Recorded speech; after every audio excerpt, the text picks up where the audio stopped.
Hello, ladies and gentlemen. Eddie Marcus here, spokesman and advocate for basic human rights for all people. What that means is you, all of you, having an experience of life, the experience of your dreams, this day and during this time. You know, over time I have searched to find reasons that a matter so simple as basic human rights for all people is being rejected in so many ways. And I've searched over and over again over the years trying to find a way to articulate the message in its clarity, in that each one who hears it understands it to the degree that they are willing and ready to do something about and make some changes. And over again, it seems as if though the message goes in one ear and out the other. And yet I still search, and most recently it came to me to say to all people that living on this planet really was supposed to be a blessing. In fact, we are a family away from God.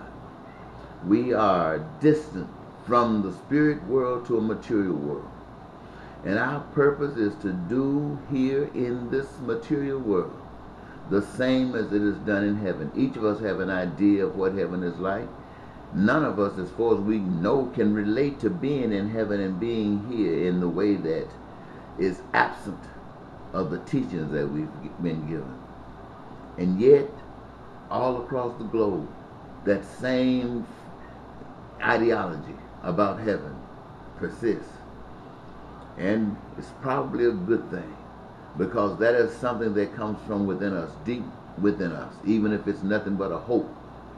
And yet, there are people who understand that this is not just a hope, it is a way.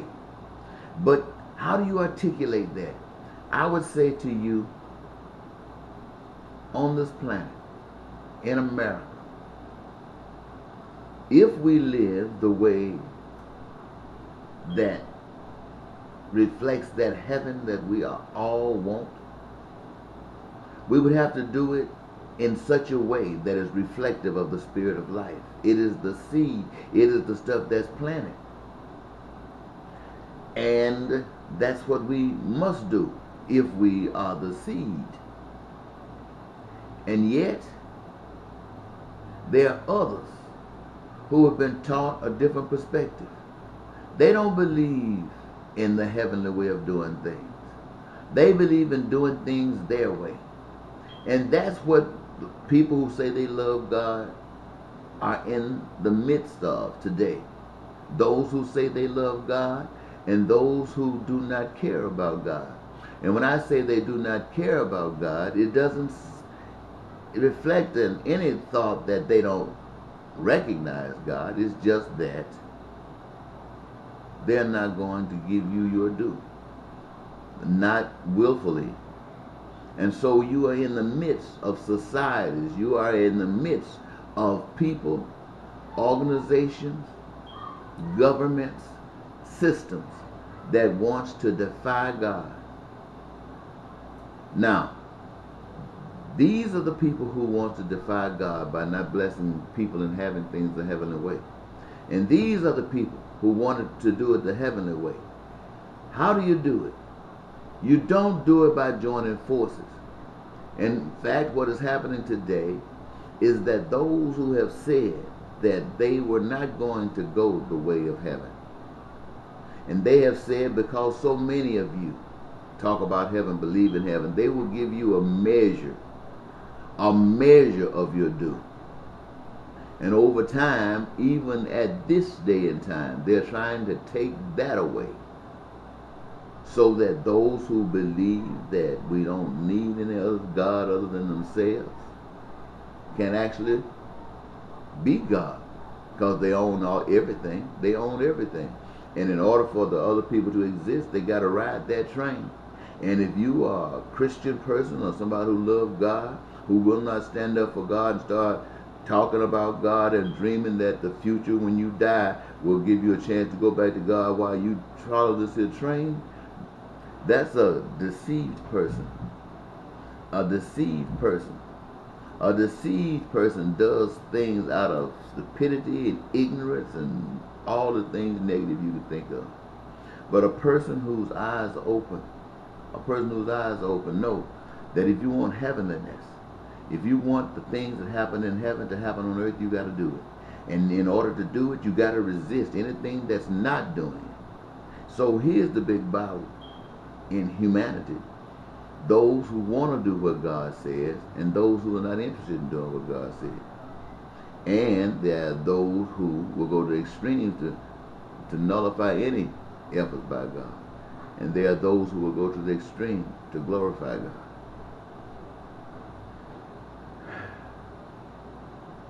The question is, who are you? And then the other question is, what and why should any of us have to make that choice? Well, I guess in reality, one will work and the other won't.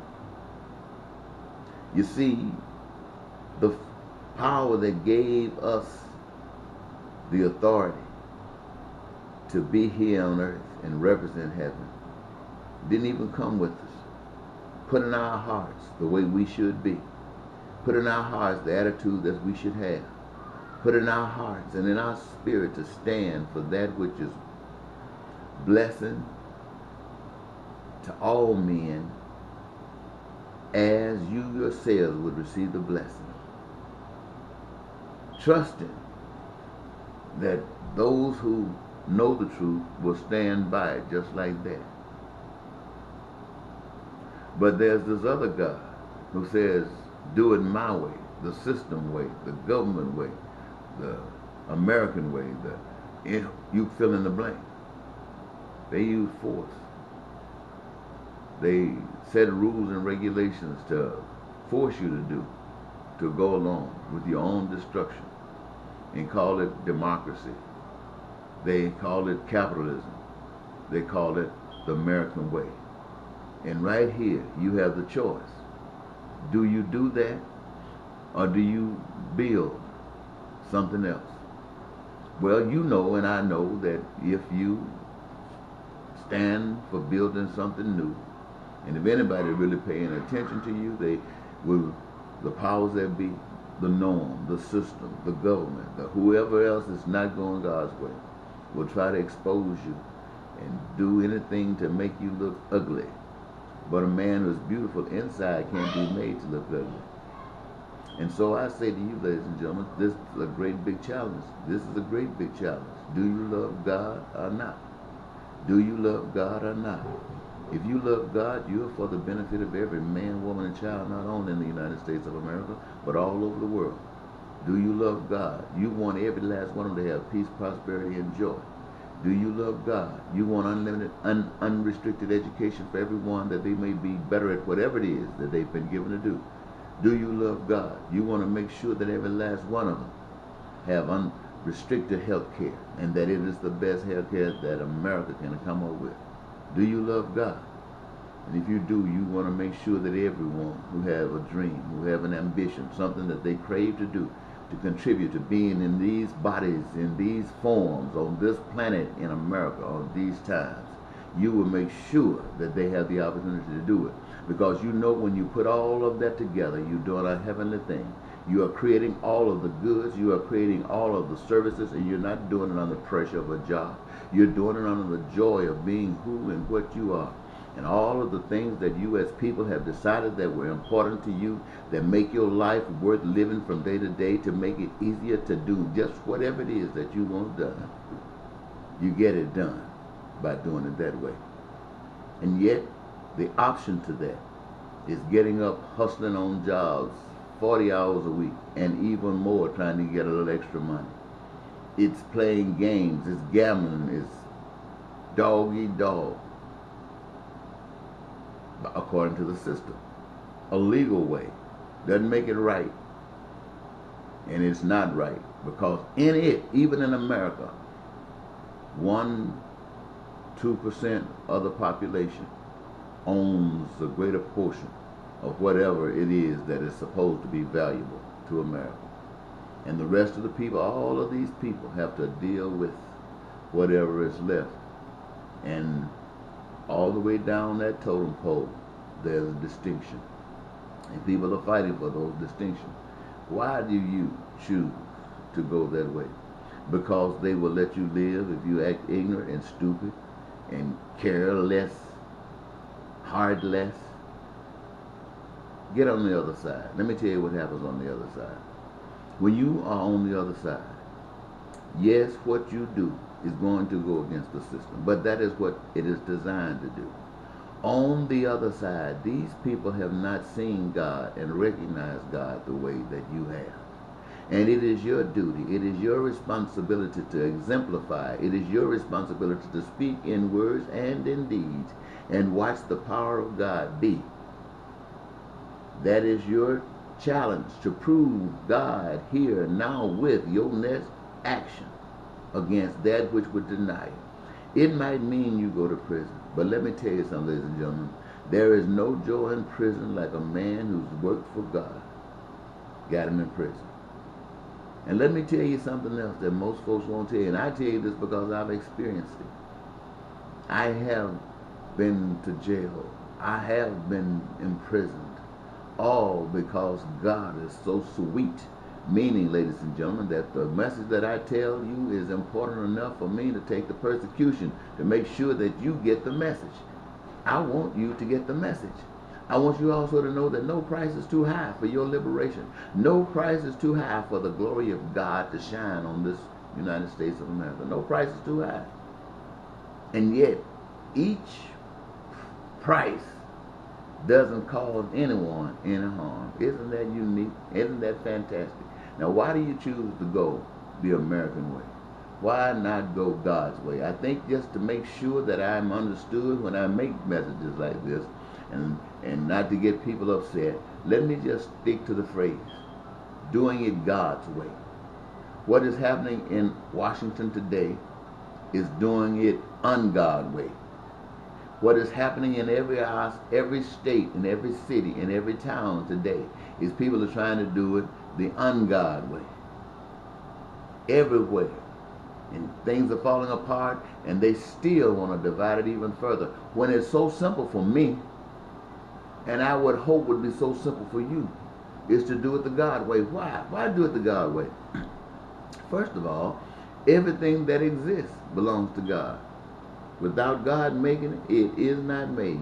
And I know many of you think that you've been channels or institutions whereby you came up with some great, fantastic idea. Let me tell you, any idea that popped up in your head was not of yours. It was a gift. It was a gift. Everything that is given is a gift. It's how you use it that determines its worth. So when we say that you own this, you did this without God, no, my friends. If it was working for God, it would be fine. If it was working for the people, it would be fine. But it's working for you and special interest, and it is anti-God. So yes, I know many of you just don't even recognize, but you haven't had anyone telling you what I'm telling you today. People stay away from that because it is un-government. It is un-American. It is unlegal. But it is the only move to make if you want to live. Now let me tell you this. Now I have never died as far as I know. I don't even think I've ever been caught in a situation where people knew that I was close to death. I have, however, experienced some things that had it not been for a God, if it had not been for the God, I would not be here today. No doubt in my mind. And it is because of that I choose, it is my will, to glorify that power that was able to do the things for me in those situations that make me know that if the principles for which they represent, through their actions for me, were exemplified and expressed in our daily lives, the results would be the same. A nation saved. And since I know that, it's my duty and responsibility to tell you that and do whatever is right. And when I run against something that's wrong, I don't care how illegal it is to act against it. That is my duty. That is my duty as a child of the Almighty God. That is my duty as spokesman and advocate for basic human rights for all people. That is my duty as one who wants you to understand that there's something so much better than this hell right here. Oh yes, and before I close, let me just say this to you. You have been told about a hell where fire is burning. People are just 7 times hotter than regular fire. You know, we don't want to put our hands in fire. But we're there and we're burning forever. And all the other negative things that Hollywood has put on our minds that takes place there. But we are not told about the hell right here on planet Earth. The hell right here in the United States of America. The hell right here in the state of Minnesota.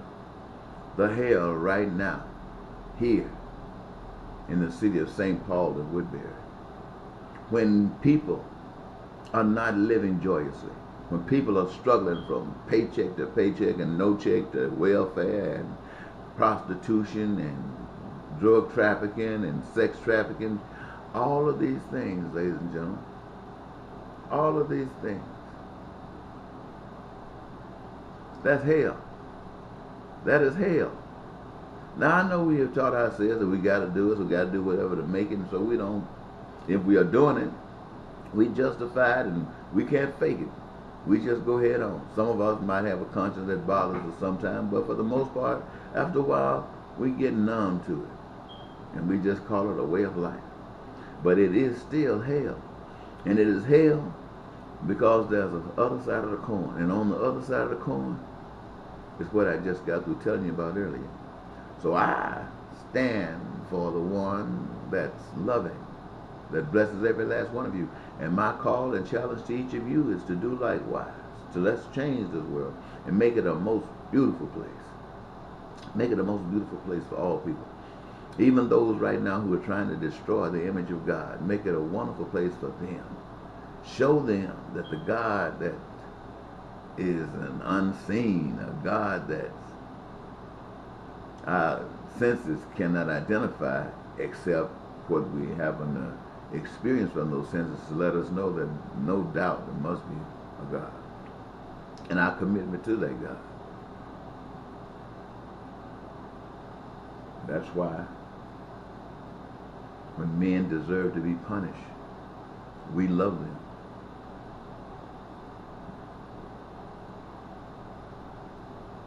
When we say love them, we find out if there's a problem, the cause, and we fix it. We fix it. Well, I think that's about good. Talk to you later. Bye-bye.